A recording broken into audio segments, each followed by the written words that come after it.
How do we get here? Why is it like that? Not just understanding what's at play, but how did it get that way? Look at it like mastery. If you were to do anything to master it, 10,000 hours, you're going to do a thing and it naturally becomes innate. You start flowing in it. You get into that flow state.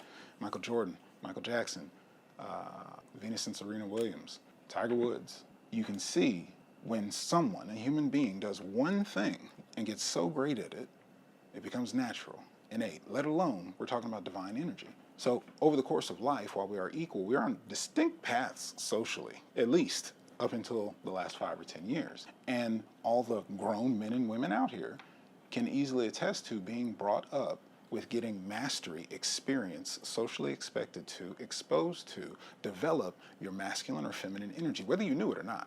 Universal laws and energies at play, that's what my work is. So inside of that, I invite you to look. And this is why I start with that foundational. You have to distinguish, if you really want to understand the other side, which if you really want to answer the question, does it even matter how men feel, right? You have to be able to consider they don't feel like you do. He's leading a life worth living into, makes it easy to follow him. He's already got all this established.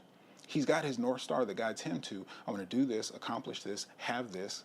Those are all checklists, data, information. I want a woman. I want sex. I want family. I want legacy. I want intimacy. I want affection. I want this level of lifestyle. All his things that he had to lay out and create.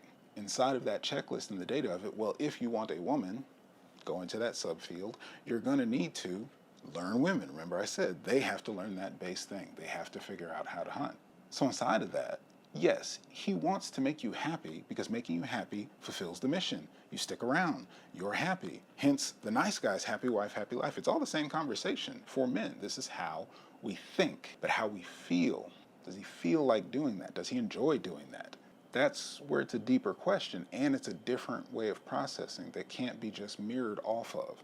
No matter how much alike you are, no matter how much twin flame you are, soulmate, whatever you want to call it, perfect ideal partners, that man has lived his life doing his thing and beyond fulfilling his mission to make you happy, and whatever level of good person, talking the general conversation of human beings, that's there as well.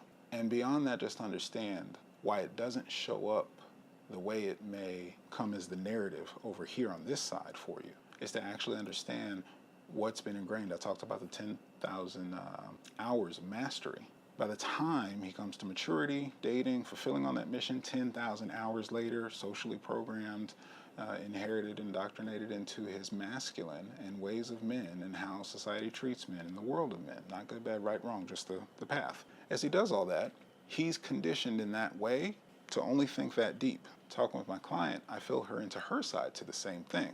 Socially programmed down the path, 10,000 hours mastery. What's natural? How does it all feel? What is life is what the feminine answers. So those what is life questions, how could he not want to show up like this? How could he says he loves me. He speaks on this. Yes, because on his side, the thinking is for fulfilling on the mission, for where you fit in, for what he sees compatible so far. So how he's evaluating everything, it works, it's doable. And he does have feelings and emotions to you, and as deep as he can express them, as mature as the man that you're working with, absolutely. I love you, I want life with you,